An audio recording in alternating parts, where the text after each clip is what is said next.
afternoon po mga kababayan, ma'am sir. This is Jam the Filipino Channel, ang inyong pong lingkod. So today is January 5, 2025 at tayo, 26.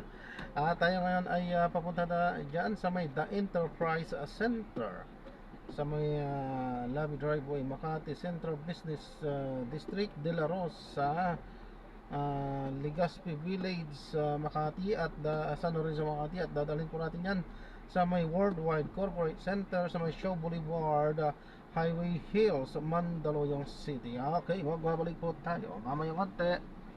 Pag nakuha na po natin sila, disclaimer lamang pong content po natin ay kalsada at hindi ang passenger. Kaya nga naman, sakali man po na may marinig kayo mga pangalan ng lugar, pangalan ng tao, pangalan ng organization sa government of private man yan, ay wala pong kinalaman ng channel nito at wala pong pinapatungkulan. Lahat po na pinag-uusapan dito ay pawang dito lamang po yan sa loob at wala pong pinapatungkulan sa labas. Okay po, magbabalik po tayo mamayang onte pag nakuha na po natin itong ating susunod na misyon. At samantala, isabay natin makinig tayo ng mga nagbabagang balita at mga talakayan habang tayo ay papunta doon sa ating pick-up area. January 31, 2026 for CBI Fair Trade Permit. Northern Samar, report mula kay Jane Bonsayan. Jay, Tinatayang nasa 2 milyong piso ang dating pinsala ng isang warehouse sa Barangay Ramos ng Northern Samar matapos nito masunog. Wala pong alas 6 ng gabi, kahapon Enero 4. Wala pang nilalabas sa katatyan na kaninang pagsiklab ng apoy sa nasabing warehouse. Ang warehouse pag-aart ng isang negosyante na nakilala na si Mr. Andrés Jr., 48 taong gulang, presidente ng nasabing lugar.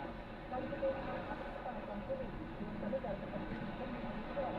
Wala sa bilang sa buket bilang pagdawang.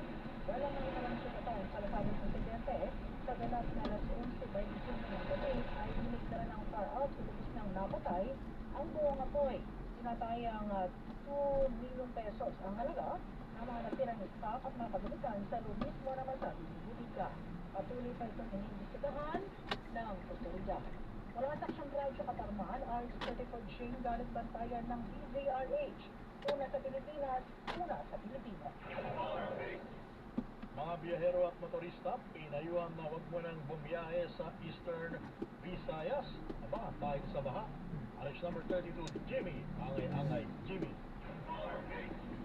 Mga motorista at ilang mga travelers pinayuhan ng muna na hindi magbiyahe sa buong Eastern Visayas dahil pa sa epekto ng shoreline. Ito ang sinabi ni Office of Civil Defense Regional Director Rico Son sa San Panayam. Ay kay Director Goson, may mga tubig baha pa kasi may mga daan pa nagkakaroon ng clearing operation dahil sa epekto ng shoreline.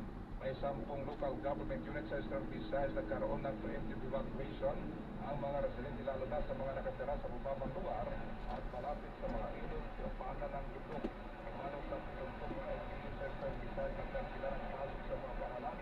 Wala ng antas dahil sa apektado panan ang mga paralan sa tubig lahat.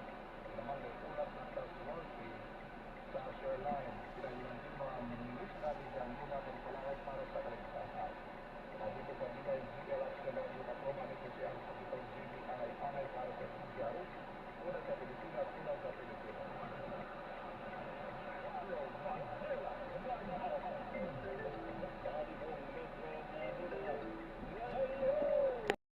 Drop na natin sila. So maraming salamat po sa panonood. Hanggang sa muli po, ingat.